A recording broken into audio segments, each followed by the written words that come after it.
Welcome to Topic 4, Raising a Preauthorization Request.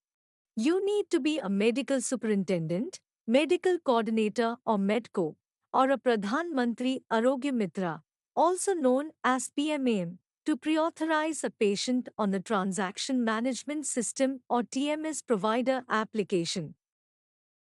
To do this, you should have signed up and acquired any of the above roles on the User Management Portal or UMP.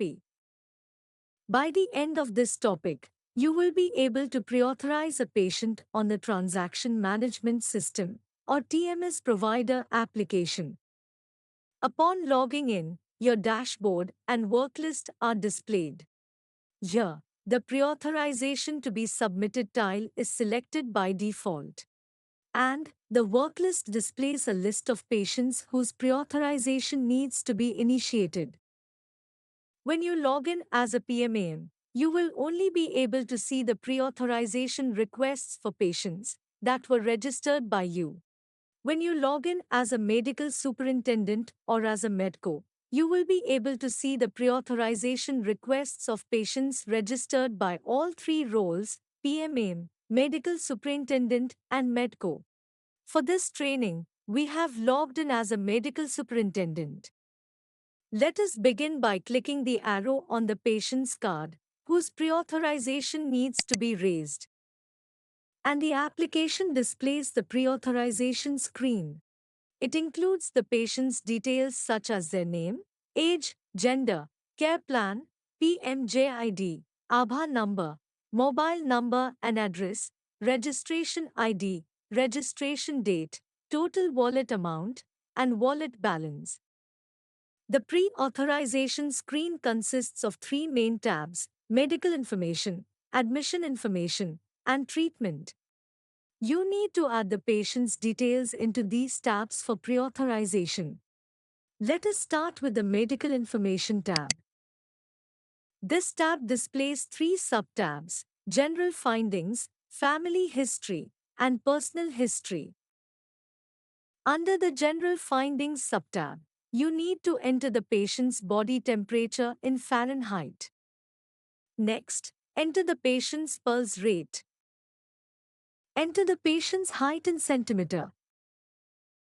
Then, enter the patient's weight in kilogram. On entering the patient's height and weight, the application calculates and fills the patient's BMI. Select Yes if the patient is suffering from cyanosis, pallor, malnutrition, and edema in feet. These fields are optional. On entering the general findings completely, the drop-down button turns green. Next, save the patient's general findings by clicking the Save button provided on the tab, or by clicking the Save icon given at the top. The application autosaves the information that you have entered if you do not click the button or icon. On clicking the Save button, the application displays a message that the general findings have been saved successfully. If required, you can edit the patient's general findings by clicking the Edit button. Let us now enter the patient's family history. For this, click the drop-down button on the Family History subtab. Here, you need to select who in the patient's family suffers from diabetes, hypertension, heart disease, stroke, cancer, tuberculosis, and asthma. On entering the patient's family history completely, the drop-down button turns green. Next, click the Save button to save the family history details. Upon clicking the Save button, the system displays a message that the family history has been saved successfully. If required, you can edit the patient's family history details by clicking the Edit button. Let us now enter the patient's personal history. For this, click the drop-down button on the Personal History subtab. Here, select the patient's appetite, bowel, nutrition, and diet-related conditions. Next, select Yes if the patient has known allergies. Else, select No. On selecting Yes, you will need to enter the patient's allergy details. Select Yes if the patient has any habits or addictions. Else, select No. On selecting Yes, you will need to enter the patient's habits or addictions details. On entering the patient's personal history completely, the drop-down button turns green. Now, save the patient's personal history details by clicking the Save button. On clicking the Save button, the application displays a message that the personal history of the patient has been saved successfully. If required, you can edit the patient's personal history details by clicking the Edit button. Once all the required details are saved, in the three sub-tabs under Medical Information tab, the drop-down button turns green. Next, let us move to the Admission Information tab. Click the drop-down button to expand the tab. This tab includes two sub-tabs, Authentication Consent and Admission Details. The Authentication Consent sub-tab will not be available for PMAs and Medcos. It is available only for the medical superintendents when they have registered the patient without Aadhaar authentication.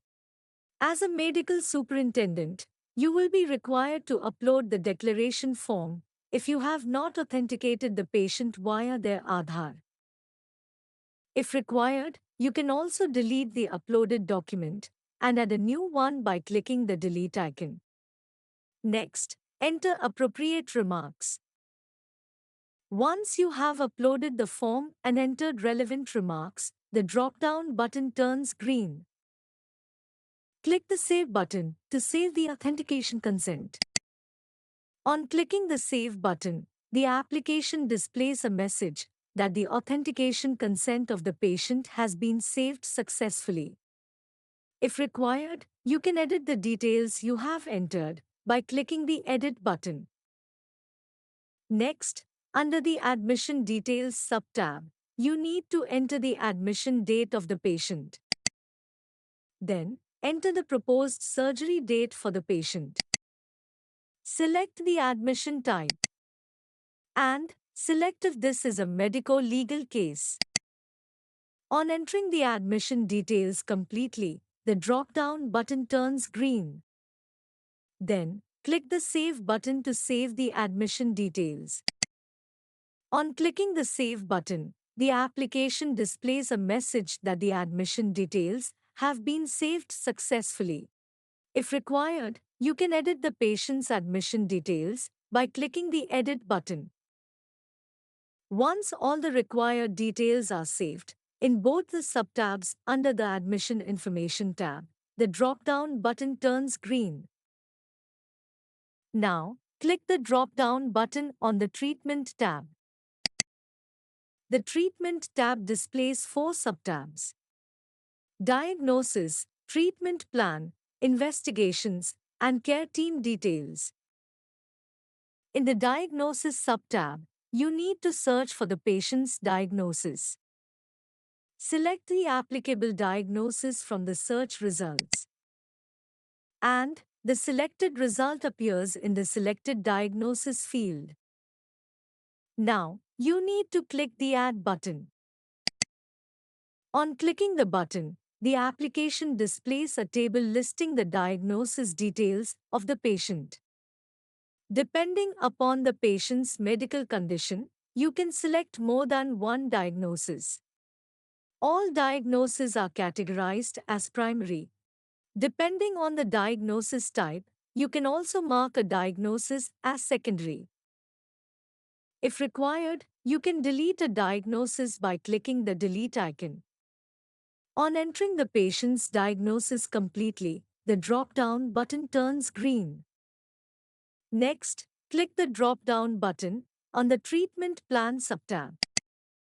Here, you need to select the applicable specialty. Next, select the applicable procedure. On selecting specialty and procedure, number of days or units and ICHI code fields will get filled. Next, Click the plus icon to view the treatment plan. This is the treatment plan of the patient. If required, you can delete the treatment plan by clicking the delete icon. On entering the treatment plan completely, the drop-down button turns green.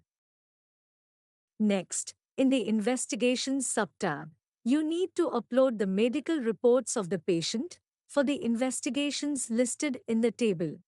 It is mandatory to attach all the investigation reports that are specified in the drop-down list.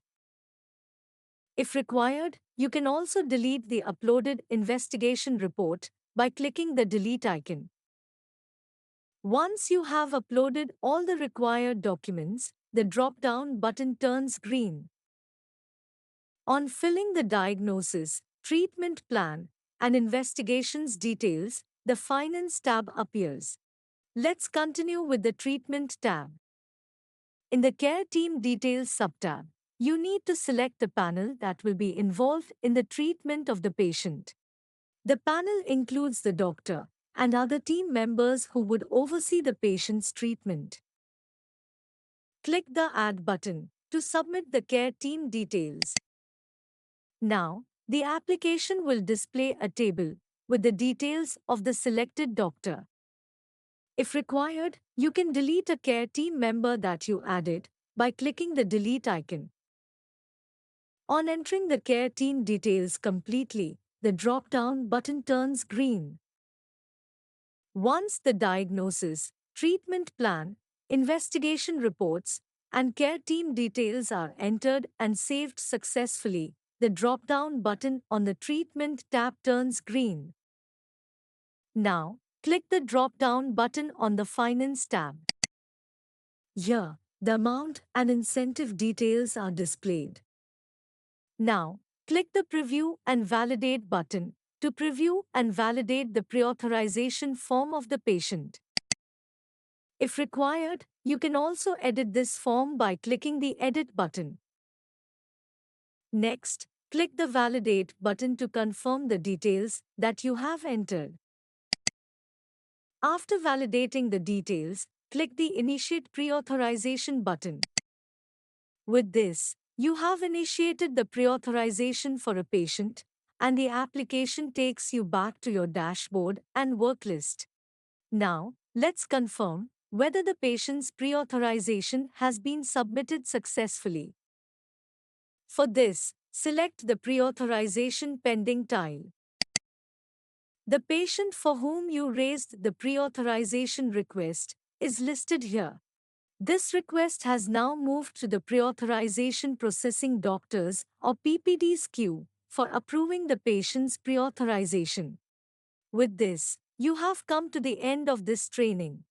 You have now learned how to initiate a pre-authorization request for a registered patient on the TMS provider application.